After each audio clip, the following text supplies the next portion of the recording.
Thought Bubble Audio.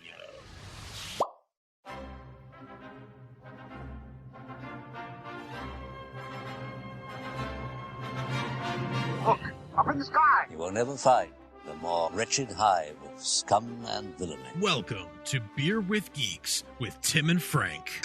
Who are you? I'm Batman. I am Iron Man. Your friendly neighborhood Spider-Man. Hi, Christopher. I'm Nero. My name is Inigo Montoya. You're a wizard, Harry. A couple of guys with a couple of beers and a whole lot of pop culture nostalgia. Make it so, number one. Ladies and gentlemen, the Beatles. Name the dog, Indiana. Life finds a way. I am serious. And don't call me Shirley. Now sit back and crack open a cold one, because it's time for Beer with Geeks. It comes in paints? Shaken, not stirred. Great Scott! I was way off. I knew it started with an S, though. Hi, and welcome to Beer with Geeks, where two geeks geek out with things that are not beer. I'm Tim, and with me, as always, is my non-beer drinking friend, Frank. This is definitely whiskey. Yeah, you are drinking. You tricked me. I did. I tricked you. You tricked me. Yeah. This is whiskey. This is an old-fashioned. This is less fun than previously indicated. I was told there would be beer. Yeah. It's in the name of the show. Yeah. No, we've had a cocktail or two, and we're chilling out. What are you drinking there, bud? I'm drinking a very chilled gin on the rocks, which is very good. I'm going to actually stand up and look in your freezer to tell you exactly what kind of gin it is, because I'm not sure. Talk about yours, because you made it. I am drinking a very, very complex old-fashioned comprised of Johnny Walker Red Label, as well as a Cocktail Crate craft mixer, and a maraschino cherry. Cocktail Crate, by the way, this is a plug. Cocktail Crate is a great little company out of New York City. It's a I will just go ahead and say it's a friend of mine actually owns it. And he makes these mixers you can add to your to make craft cocktails. All you need is his mixer and then whatever alcohol goes with it. I don't think we've ever talked about that. That sounds amazing. This is New Amsterdam gin. New Amsterdam gin on the rocks. Yeah, on the rocks. Oh yeah. And by the rocks, I mean one giant ice cube ball. Which I love. I love different shaped ice cubes. Me too. Yeah, it's. I like the awesome. giant square ones too. Giant cube, actual cubes. I like those too. Yeah. I have. This is a giant ball. I have Batman ice cubes. Yes, and I have Superman ice cubes that you gave me. Yeah, it's funny. Batman and Superman ice cubes, because you know who's tangentially connected to Batman and Superman. Is it like somebody who made Batman movies or almost made a Superman movie or something like that? Yes, exactly. Oh, okay. I'm thinking of the great visionary Steven Spielberg. Right, of course. Yeah, no, just kidding. It's Tim Burton. Oh. Two very different directors. My second trip to John Peters. John Peters. Actually, I would love to do an episode on John Peters. That man's name is attached to every movie made in the last 35 years. What a strange podcast topic that would be, John Peters. And what a Cinderella story, almost literally a Cinderella story, where he was a hairdresser. I know. Who became a producer. A major producer of major films. He was Barbara Streisand's hairdresser. Yeah. And now he's a major producer of a lot of films. A lot of movies. Some really good films. Yes. And some really not. Freaking terrible movies. Oh, my goodness, some really terrible movies. But this episode is not about John Peters. Maybe it should be. No, I don't. I would need to pull out IMDb too much to look at John Peters. No, put it away. I'll use my one look. I'll do it. All John Peters movies. We just throw the agenda out and just do John Peters movies. I'm okay with that if you are. Okay, look it up. For those of you who don't know, John Peters he's a producer who's Barbara Streisand's hairdresser. He started out that way. Producer, but he is a weird dude. He's a strange individual. He's a strange dude. He's got strange ideas about films and how story works and things that he gets and doesn't get and all these things. And if you know Kevin Smith or ever listen to Kevin Smith, he's had a lot of run-ins with John Peters over. Oh yeah. Some interesting stories. Man. Did you know that John Peters' name, Jon Peters, yeah, is actually a screen name? It's not actually his real name. What's his real name? His real name is John Peters, John Peters. And for some reason, stupid. he felt the need to change it. That tells you everything you need to know about John Peters. I know. At that moment. It really does. He has produced 50 films. He has produced 50 films. All right, let me see this damn list. And quite a list too, I might add. But yes, his most recent film was Man of Steel. So that's the last thing he's. But how much is John Peters involved in this thing? Well, these are things he gets a screen credit for, right? These are things he gets a producer credit. All right, let's go back to the beginning. Let's go back to where it all started. All back to where after he was a. I'm gonna run through some movies that we've never seen. Okay. Star is Born, Eyes of Laura Mars. Wait, Star is Born. What year is that? 76. Oh, okay. Okay. Wow, that's going further than I thought. Actually. Yeah. Yeah.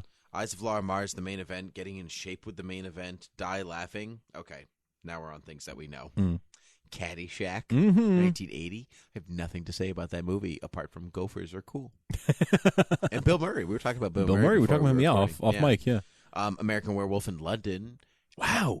See, he's got his name attached to some really, like, Caddyshack, American Werewolf, like, that's... Have you ever seen American Werewolf in London? Yeah, no, actually. It's not a great movie, but the special effects in the film are outstanding, and it really only matters at the end when he finally see the full transformation. What year is that? 81. 81. Okay. Yep. Okay. So that puts in perspective where we were in terms of special effects, possibilities and technology. Like, it's after Empire. It's so like we get 6 weeks in Missing in 82. Okay. Flashdance in 83. Flashdance. Flashdance I always confused with Footloose. I don't know why. Flashdance. Take off your Sunday pants. Wait. Wait. Yes. Yeah. Okay. Yeah. Like, who would think that he was attached to that movie? Like, that's amazing. I mean, okay, think of what Flashdance is. Okay. And then think about John Peters. Okay, yeah. And then you go, oh, that makes perfect sense. Yeah, but still, I'm saying such a big movie, and to have someone who is like so infamous later on in his career be attached to something that early on is, to me, a surprise. There's so many things. I don't really want to talk about John Peters. This is a great intro to talk about John Peters, but I'm just going to clue the color purple. What? The Legend of Billie Jean. Whoa. Oh, that's interesting now. Legend of Billie Jean, that's interesting. Because you know who's the star of The Legend of Billie Jean. Yeah, Helen Slater, who was Supergirl. Supergirl. You can check out our interview with Supergirl, with Helen Slater on Supergirl TV Talk. Right, but the fact that he produced The Legend of Billie Jean, starring Supergirl, and then later went on to produce Superman movies, that's something. Yeah, I didn't even think about that. That's cool. That's and true. the fact that he wasn't involved, he's probably the only person who was really involved in a big way in the first wave of Superman movies in some way, right? The Salkind Superman franchise, and then went on to be involved in the later Superman movies that came after. Because who else can say that, really? It's true. Not a lot. Caddyshack 2. Caddyshack 2 makes sense. Which is of Eastwick. I'm skipping some movies. Rain Man. Wow. Gorillas in the Mist, which is the Jane Goodall movie, I think. Mm-hmm. Let me just... Gorillas! Sorry. Yeah. Maybe it's not Jane Goodall, but I think it's quote-unquote Jane Goodall. Okay, got it. Producer on Batman. So that 89. Yep, Batman Returns. So this is where I sort of this is where my knowledge of John Peters starts to kick in, because 89. I knew 89 and onwards, and I think is he on every Batman movie from there on out? No. Other than the he's only on Batman and Batman Returns. Oh, really? Yeah. So he's not on Forever, Robin, or Batman and Robin Begins, Night, none of them. I knew he was on the Nolan ones, but I thought for sure that he was on. Okay. On the 90s ones, okay. Yeah, no, he's just on those. Just the first two. Tango and Cash, Bonfire of the Vanities, With Honors, My Fellow Americans, Wild Wild West, Ali, Superman Returns, Man of Steel. Wild West. It's actually getting less and less as it goes. More of the story, John Peters is a weird dude. That I don't think we could sustain talking about.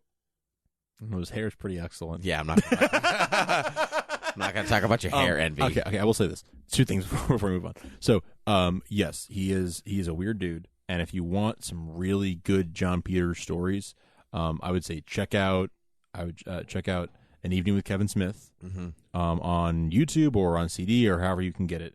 But those talks that he does, whenever he tells the stories about his experience working on the Superman Lives movie that never happened, those are some incredible Kevin Smith stories. Indeed. Kevin Smith stories about John Peters. And the other thing is The Death of Superman Lives, which is the documentary they made about that movie that never got made. I haven't finished it. I haven't good. finished it. Yeah, I really enjoyed what I was watching before. If you want to watch some weird, just watching everyone's answers about that movie and then watching John Peters be like, oh well, this was my idea, blah blah blah, and then his story doesn't connect with anybody else's story. Everybody else is like, I had this idea that I pitched and it was this, and he's like, well, I had this idea that we like. He takes credit for everyone else's ideas, first of all, and he makes it like everyone's like, yeah, he wanted to do this weird thing that I didn't like at all, and he's like, no, it wasn't weird, it was this, it made perfect sense. Like he tries to rationalize everything, and it just doesn't work. It's amazing when he tries to explain himself. It's truly like, no, I'm very normal, I swear. Don't let my hair fool you. No, it's a total gem. Yeah. He's a gem. He's a gem of a human being. But this started because I wanted to talk about the person who directed the Batman movies. Right. I want to talk about another weird dude who has amazing hair, but in a different way. I totally derailed you. I know. Sorry. I was really... I really want to talk about this. I'm really sorry. It was just right in front of me, and John Peters I was ready to talk about this. He's such a character. I mean, we could talk about John Peters' movies, but at the end of the day, it's just going to be like... That movie was good. Clue was great. And this happened. Not ready to talk about it. Couldn't talk about it for half an hour. It's been a couple of years since I've seen it. But that's not true.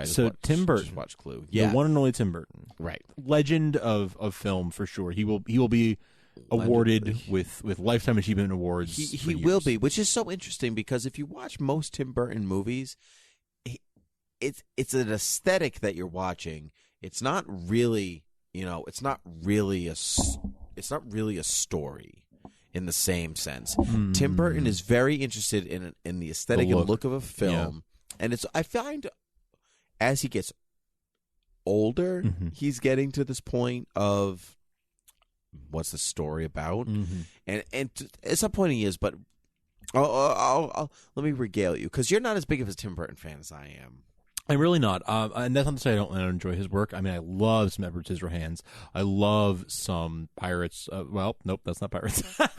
That would be his BFF. That would be a Johnny Depp episode. Right. No, but I love the Batman movies that he worked on. I actually enjoy Alice in Wonderland, and I actually enjoy Charlie and the Chocolate Factory, and all the movies that Tim Burton is. So what you are saying is you are actually a Tim Burton fan. Yeah. Okay, great. Okay. Wonderful. Yeah. All right. So I just watched Big Eyes, which is his latest one. Yes. I rented it off of the iTunes. Yes. Which is no different from just iTunes. Just in case people got confused just about with a V articles. in front of it. Yeah. Confused with articles. Yeah. Article confusion.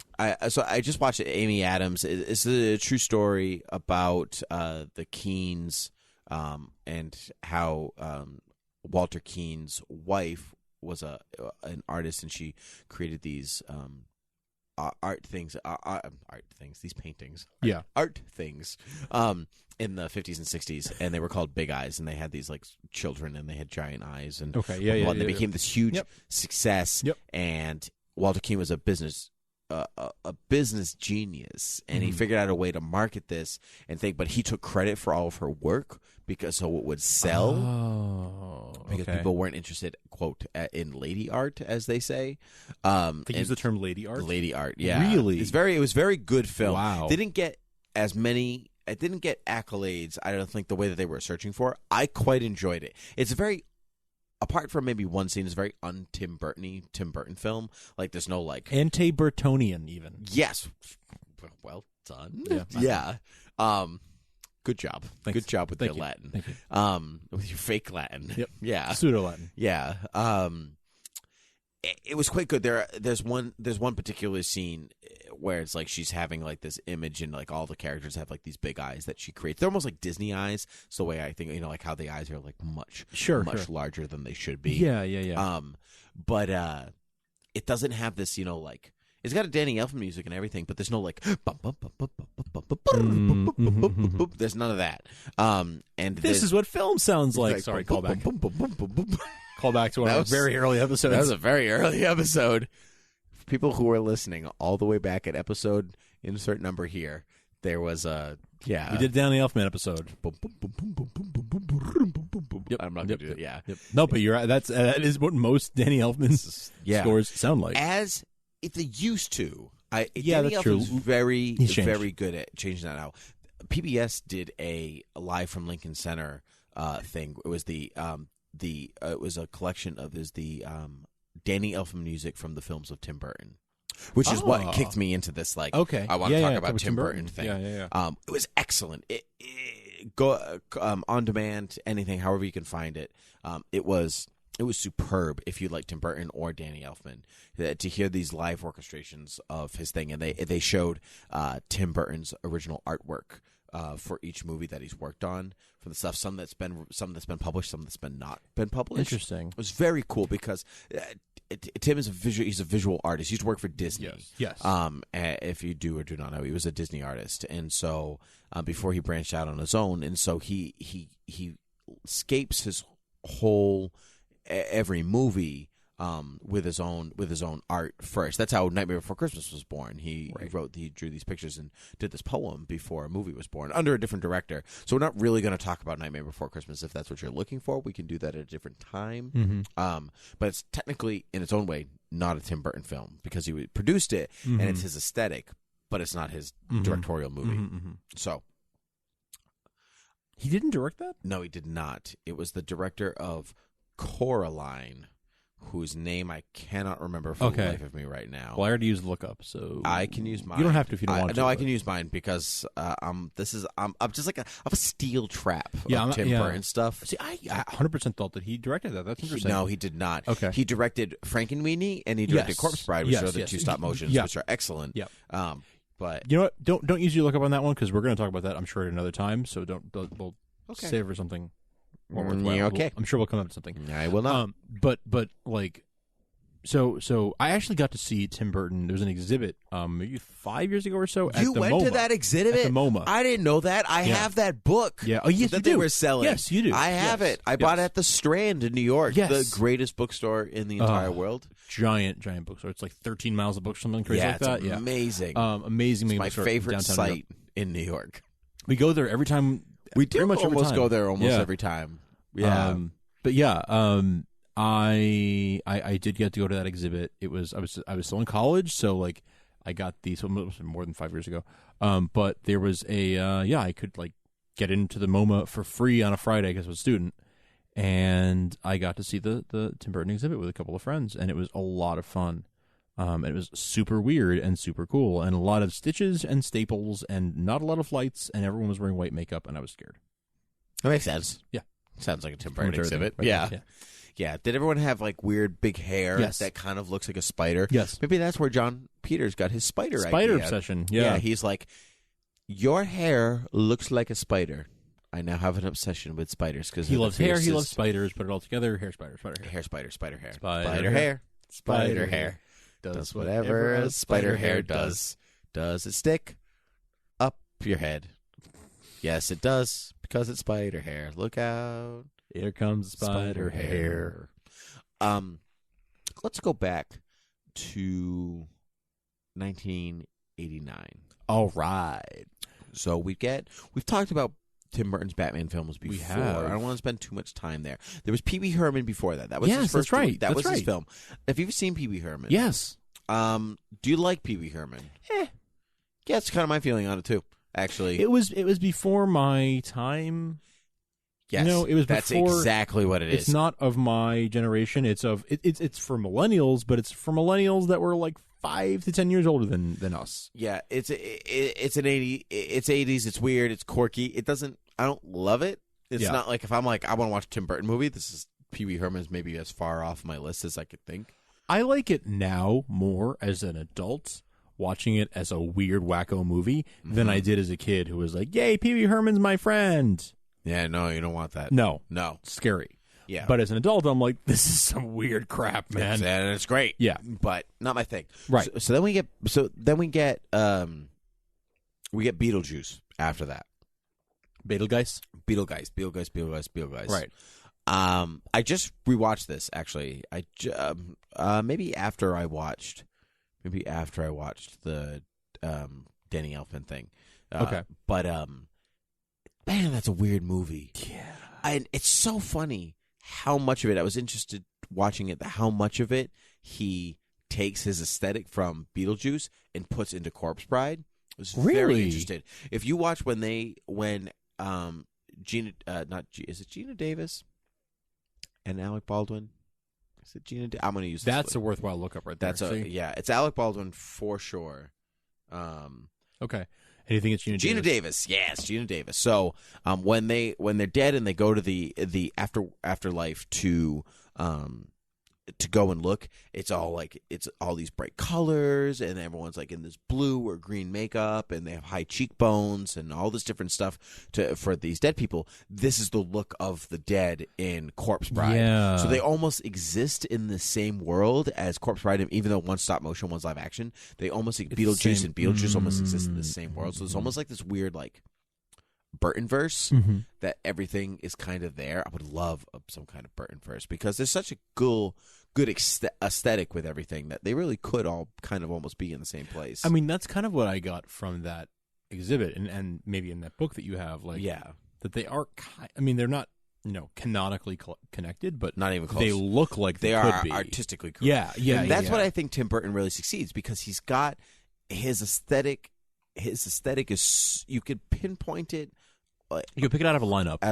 Right. But it's not overdone, and it works every time he does it, and he tailors it a little bit. The Batman films are like, especially Batman Returns, is like super Tim Burton. A lot of Tim Burton, but it's Tim Burton made to fit in this other universe. Well, Batman '89 made so much money that Warner Brothers was like, okay, do whatever you want. Yeah. And that was probably a mistake in its own way, but he did what he wanted. Right.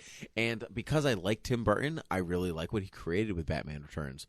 Maybe as objectively a Batman fan, it's certainly not a very good Batman movie, but in its own way. But I like this, you took these characters and you crafted and did what you want with them. Yeah. Because I'm not a comic fan of I need it to be exactly like the comic variety. Right. And need you to remain true to the character to some extent. Don't, Batman's not running around with a Tommy gun killing everybody. I mean, he is blowing people up with bombs that they have, he's been carrying around. But it exists in his little Burton verse. Yeah. That's fun to Yeah. me. Yeah. So we get Beetlejuice, which I like. It's also definitely a product of its time. It's got weird time. It's a pace. It's got a weird, inconsistent pace. I think it's really strong to point. Then it almost when Beetlejuice arrives, it kind of halts. Mm-hmm. It's got this. It's strange. Have you ever seen Beetlejuice? Yeah. Yeah. Okay. It's good and it's funny, but it's an '80s movie. Yes, it's it is so much an '80s movie. Very much so. Yeah. But it still has its merits to this day. It's still something that people look back on very fondly. Very, very fondly. Yeah. I like it a lot. I do too. I haven't seen it in ages. I haven't seen it in 6-7 years. I think some of his movies are slightly more timeless than Beetlejuice is. Beetlejuice feels like an '80s movie. It does, but Edward Scissorhands does not. It's '90s. Yeah, it's '90s, but it works. It doesn't matter across the board. And it's a lot. Tim Burton loves assembly lines too. If you watch his movies in kind of conjunction, there's a lot of assembly lines going on. Tons of. I just watched Big Eyes had an assembly line. Okay, and I was like, what is going on with this assembly line thing? Mm-hmm. That's how Edward Scissorhands has its kind of semi-opening. Because it's a little bit after the intro with old Winona Ryder. But I'm sorry, what were you going to say? I was going to say it's a lot like a John Hughes or Chris Columbus movie where they feel very late 80s, early 90s, but they are still timeless. Like Home Alone. Super 90s. Super 90s, but also timeless. Yeah, I agree. You know what I mean? I agree. And I feel like well, not all Tim Burton films, but specifically that one, specifically Edward Scissorhands. Works regardless, and it has that same John Hughes yes, I can tell what decade this was made in, but it still applies to me today, and it's almost uplifting and what do you think about a lot of Tim Burton films are set at Christmas, right? Yeah. Charlie and the Chocolate Factory is Christmas-y because it's winter-ish. He likes winter. He likes Batman dark. Returns. Yeah, that's right. Before Christmas to an extent is his. Christmas Batman in the Returns, Edward Scissorhands. He likes the dark. Yep. He likes he likes cold. daylight savings time. He What loves you're it. saying. No, but you know what I mean. Like he likes the dark. He likes cold. He likes, even Batman Returns. Like it's the arguably the main character in the film was raised by penguins in the cold underground. Yeah. You know what I mean? Yeah, so true. Yeah. That movie's dark. Starts with a baby getting thrown in a sewer. Yeah. So dark. I have an interesting fact I just found out. Which I can't use. Who's the guy that plays Pan in Pan's Labyrinth? Guillermo del Toro's guy. And he played Abe Sapien in Hellboy, and he played the Silver Surfer, and he was on Arrow. You know who I'm talking about. He's on Arrow. He was on Arrow in the 3rd season. He played Deathbolt. I'm so bad with names. We already used the lookups. I never use my lookup, and now I need to use it again. I cannot remember his All name right, for the but life of me. I'm following you. But you know who this guy is. You made enough references in different areas. I think most listeners are going to. You know what I'm talking about. Yeah. Email us beerwithgeeks@gmail.com. Let us know. He was in Batman Returns. Doug Jones. His name is Doug Jones. Oh, great save. Yes, thank you. Great save. Don't email us. No, please do. But just tell us Doug Jones. Anyway, Doug Jones was in Batman Returns. Didn't know that. He was when the Penguins goons are all around the Batmobile and they're like, "Oh, we're gonna do dastardly things." Yes. And there's that clown that has the spinny spiral ball that he puts underneath the Batmobile. Is he the clown? That's Doug Jones. That's Doug Jones. That's Pan from Pan's Labyrinth. That's insane. Isn't that nuts? Wow. I know. My discovery from over the weekend. That's one to chew on for a while. Isn't that super cool? Yeah. Wow, I was at Rhode Island Comic-Con recently. That's right. And he was there. He's a very tall man, very nice man. Like to touch people's beards. Do you? I do, but he did particularly. Okay. He was like, "You have a great beard," and he would touch people's beards. It was very interesting. You squeeze the meat. He touches people's beards. Don't judge. I do squeeze the meat. You're You right. do. That's also a callback. It's a callback episode. Yeah. But anyway, we can keep going. Tim Burton's movies. You said you like Charlie and the Chocolate Factory. Yeah. You said you're not. Are you not a Willy Wonka and the Chocolate Factory? No, I fan? like that one better, but I do enjoy that Charlie and the Chocolate Factory for what it is. I remember seeing it in 2005 or whatever it was, and enjoying it for what it was, as enjoying it for a weird Tim Burton film that happened to be set around a Roald Dahl book that was also weird. Okay, here's my thing with Charlie and the Chocolate Factory. I like it more than Willy Wonka and the Chocolate Factory. I can't agree with you there. Because I didn't grow up with Willy Wonka and the Chocolate Factory, okay? I didn't see it as a child. I saw it as a teenager and adult. Okay. Like that. Okay. So I like Willy Wonka for 3 things. Maybe 4 things. Gene Wilder, because I like Gene Wilder. The song Pure Imagination. The Oompa Loompa songs. Okay. And the creepy line, "There's no way of knowing. There's no way. Which way the river's flowing." Yeah. That's really creepy. Yeah. But I think Charlie and the Chocolate Factory's I think it's a closer adaptation to the to the book. Yes. I think aesthetically it's just a better movie. Okay. It's got Christopher Lee going chocolates. That is true. Yeah. That is true. Yeah. How would you not like a movie where Christopher Lee is just like chocolates? Yeah, it's hard to argue over with and that over and logic. over again. It's the only line he has in the movie. Chocolates. It's hard to argue with that logic. No, I do. I like it, but in a different way. And Willy Wonka, I wouldn't say I grew up with it because that implies that I watched it over and over again as a child. You know, I grew up with Beauty and the Beast. I didn't grow up with Willy Wonka and the Chocolate Factory, but I did see it when I was younger. When I was a child. Why was Beauty and the Beast like your go-to movie? I grew up with Beauty and the Beast, not Willy Wonka. Because it was the first VHS I ever owned, and I got it when I was 3 years old. Beauty and the Beast was your first VHS? I got it as a Christmas gift when I was 3 years old. That's awesome. Yep. I don't know what my first VHS was. That VHS is still at my parents' house. Really? Mm-hmm. That's a question. I would assume it's Peter Pan, Lady and the Tramp, Land Before Time, something in that era. My little old lady next door neighbor gave it to me as a Christmas gift when I was 3 years old. That's awesome. Yeah. So So that I watched that tape to death. So I'm that's sure. why it's gorgeous movie. Yeah. That's why you have excellent taste in Friends, because of Beauty and the Beast. Sure, we'll go with that logic. Yeah. Yeah. So yeah, but Tim, Not you, Burton. Yeah. Let's talk about some of his other stuff. Tim Burton has some failures in his movie lineup, and some not failures. Certainly, there are other great movies out there. I love Sleepy Hollow. I think that might be his best film. I think it's a well-crafted story. It's got a good mystery. Aesthetically, it's the absolute most Tim Burton-y movie you could ever hope to have. I mean, because think about what it is, and Right. and that fits his whole death, dark. That fits his. It's all of it. Yeah, all together. It's slap a Tim Burton on there. That's it's really well done. But he's got some big failures. Yeah, like Planet of the Apes. Yeah, which that's true. It's got some good stuff. Great makeup. Man, is it good makeup. It's got Marky Mark before Marky Mark was Marky Mark. Yeah. Well, it was actually after he was Marky Mark, technically. I guess but before he was like, oh, Marky Mark, we respect you as a person and an actor. Right. It was kind of before that time. Kind of a joke. It's a weird ending. It's not a great film, but Tim Roth as I think his name's Thaddeus. Can't remember. Michael Clark. It's got Michael Clark Duncan. It's got Paul Giamatti as an orangutan. It's got some good stuff in it, but it's weird. It's not great. Big Fish is a great movie. It's got Albert Finney in it, and actually Ewan McGregor. Have you ever seen Big Fish? That one I've not seen. Oh, you've never seen it? It's great. It's very, in some ways, very not a Tim Burton-y film, and it's about this Albert Finney. So anti-Burtonian. Yes, exactly. That's the thing we're going to use.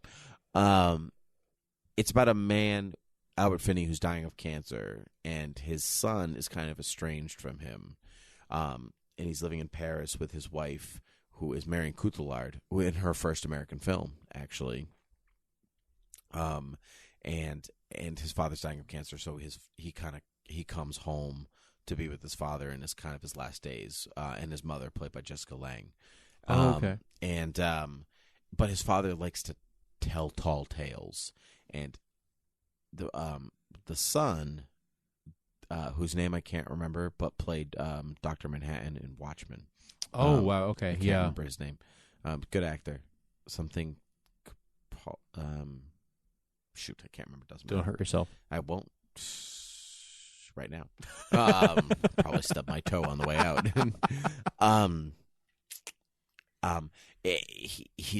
He doesn't fall for his father's BS, basically, and so, but it kind of goes through these stories, and Ewan McGregor plays the young version, going through these Americana tall tales, and it's really good movie. But Ewan McGregor was cast as the young Albert Finney because they looked so much like each other. So true. Particularly when Albert Finney was younger, and if you IMDb, if you look up Albert Finney and then you look at Ewan McGregor, you're like, oh yeah, they absolutely could be. It's very good film. And then, so what other ones have you seen? Because I'm just kind of rolling through these films, but we're not really talking about. Well, and that's okay. I mean, any one of these films can get their own, episode. I could in depth talk about almost any one of these films. I love Tim Burton. Somebody asked me actually today. So let's say what were your top 4 directors of the 20th, 21st century? It's a hard question. That is hard. So even if you say the 21st century, like they started in the 20th but moving into the 21st, hard question. Because you could, because like Alfred Hitchcock would be off the table because he passed away. But you could say Spielberg, Scorsese, you could say Tarantino, you could say Woody Allen, you could say, well, the point is that you could say Tim Burton, but Tim Burton's, like I said, particularly early in his career, it's a lot of aesthetic and maybe not as much story in the same way. Yeah, not all films. No. Edward Scissorhands is an exception to that rule. Beetlejuice is not. But Edward Scissorhands is. Yes. Or even Batman is not an exception to that rule. It's like you could poke a lot of holes in that first 89 story, and particularly in Returns. And Returns you could poke a lot of holes. Sweeney Todd we didn't talk about. That's true. Not his idea. Not his idea, but he did direct it. Yep. He's a good musical guy. do like Sweeney Todd. I actually really like that movie a lot. Good movie. Yeah. I don't love Helena Bonham Carter's singing voice in it. I think she's a very good actress. She's not with Tim Burton anymore. They were together for quite a while. Yes, They're for a long not time. anymore. Yeah. And it was really weird how he was shipping his lady and his best friend for Yeah. in every movie. So weird. In like every movie for like a decade and a half. A lot? Pretty much everything. Lot of movies. Pretty much everything. Johnny Depp was in. Pretty much everything after Edward Scissorhands. Yeah. For a long part. time. But yeah, I enjoyed the movie quite a bit. I know it's not his idea, it's not his invention or anything, but Sondheim works so well. Works really well with his directorial style. I would love to see another Sondheim film brought to film, Sondheim show brought to film by Burton, because it is such a good It's so fit. funny because Into the Woods, which was released last year, Yes. had this. It wasn't a Burton film. It No. was other guy who directed Chicago. Can't remember his name. Either. Oh, Has yes. Starts with an R. Yeah, I'm not going to remember it right now. Nope. I already used to look up. Don't really matter. I'm not bad with names, too. You know, this New Amsterdam. It's real good. Yep, sure. But it has like a Burton-y flair, but it doesn't. It doesn't. Yeah. I think that's probably because the Sondheim flair is the Sondheim flair is so similar to the Burton flair that No, sometimes, but not always.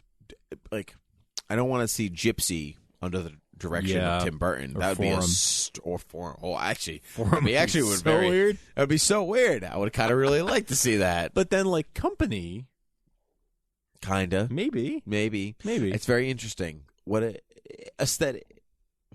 Now, see, but here's the thing: Tim Burton has grown so much as a director over since the '80s. Yes. That like if you didn't peg Big Eyes as a Burton movie, you might have a hard time saying, "Oh, Tim Burton directed this movie," because he's more interested in the story than the aesthetic, and so he is in himself growing as a person. Yep. These concepts, but I mean, like, he still really does play with a lot of the same concepts. But I mean, don't a lot of writers, or True. anything Absolutely. like that, Absolutely. Look, I mean, if you look at Steven Spielberg, like half of his movies are about being a parent. Yes. Like since that's his first movie. There's a lot of heavy emphasis on being a parent. Yeah. I mean, it's which is Jaws, by the way. Yes. People. Yes. Yeah. It's something that carries throughout for sure. Yeah. One we haven't talked about that we should talk about. Mars Attacks. Oh yeah. So aesthetically, it's a great homage to the 50s, 60s sci-fi movies at the time. Yes. It relied heavily on CG before it was ready to be unveiled to the world. I agree. It's in that weird time. It's like right after Toy Story. Mm-hmm. Toy Story was made. Like Pixar, they wanted to make their first feature-length film, and they were like, "Let's do the one about plastic toys, so that it's not so so that when our things look like plastic, so weird." Yeah, the uncanny valley. Yeah. It's like this period where it becomes uncomfortable to look at. This is before the uncanny valley. It becomes uncomfortable to look at CG, where it's like it's close, but it's not close enough. Yeah. Yeah. So everything looked like plastic, and things didn't, like, hair didn't move the right way, and things when they looked wet didn't look right. So like, let's make a movie about toys, and then the very next year we make this movie about aliens that should look photorealistic, but do not. No, they do not. And it's funny because the aliens don't bother me when you watch the movie. I guess that's true. Because some of it's puppetry and other things too. But it's the ships that look. It's just the CG imagery doesn't quite. You know what? It's funny though, because if the movie is playing on that 50s, 60s like bad looking schlocky effects, look of it kind of works. Yes, in that way, as a parody in a way, and as an homage, as you said. Yeah, it works. I don't think that might have been the effect. It was kind of like a happy side effect. Yeah, I agree. Yeah, but I haven't seen Mars Attacks in a bit. I should go back and. It's been ages for me too. Yeah. There are some films that we didn't even hit on. We could do. Well, let's do some honorable mentions before we go then. Honorable. honorable mention. We didn't really talk about Frankenweenie. It might be Frankenweenie. I never saw might be that one. one. Oh, it's his last stop motion one, not his last, but his latest one, most recent one. Yeah. and it might be one of his most well constructed films. Oh, okay. Because you can watch people die on screen all the time and be like, all right. Yeah. As soon as a pet dies or any kind of animal, you're like, this is the highest movie I've ever seen in my entire life. It's like the first 10 minutes of Up. Yeah, but with animals. Yeah, so it's very good. It's very, very, very, very, very good. So it's basically it was a short film he had made for Disney where a boy's dog dies and the boy brings back to life a la Frankenstein. I didn't know it was a Frankenstein's short monster. Yeah, it was a live action short film, and he turned it into the stop motion thing, which is it's really a very, very nice homage to the Universal monster movies, and That's it is so only the 50s monster, other 50s B monster films, and it's very well constructed. If you understand it from that context, and there's just a lot of good natured fun happening in it. The whole thing's in black and white, which is like you got. That's how much power maybe Tim Burton has. That I can film an entire children's movie in stop motion in black and white, and you will make this movie. Yeah. Yeah, and you'll still cry. And you will still cry. Yeah. Really, really, really well done. We'll watch it someday just for the fun of it. Yeah, it sounds like it's fun. not long, certainly. But you said you liked Alice in Wonderland. We didn't really talk about that. Yeah, because it felt like it, like you said about Charlie and the Chocolate Factory. To me, it felt like it was probably a more. I have not read the original Lewis Carroll book, but it felt like it was a more true adaptation of the sort of absurdist feel that I get from Lewis Carroll. Yeah.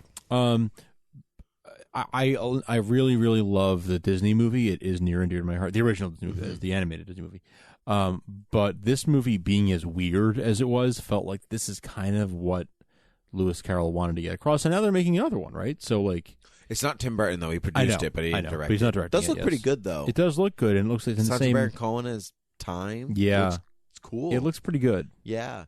I liked it. I didn't love it. It felt fake to me. Mm-hmm. Like, you can just feel the CG and the green screen and I get that. It's Wonderland, so maybe it shouldn't feel real. That's kind of how I approach it. Yeah, but it's just that uncanny valley. Like, it's not there. Like Helena Bonham Carter's head being so giant. But that and was stuff like I that. feel like that was part of the character. Well, I mean, it definitely was. That didn't bother me in the same way, but it felt like they were acting to nothing a lot of the time. Oh, okay. And that's the part I didn't like. Do you in like an Attack of the Clones way, where it's like you're acting to a kind exactly of like stall? an Attack of the Clones way, but on a grander scale than that. Okay.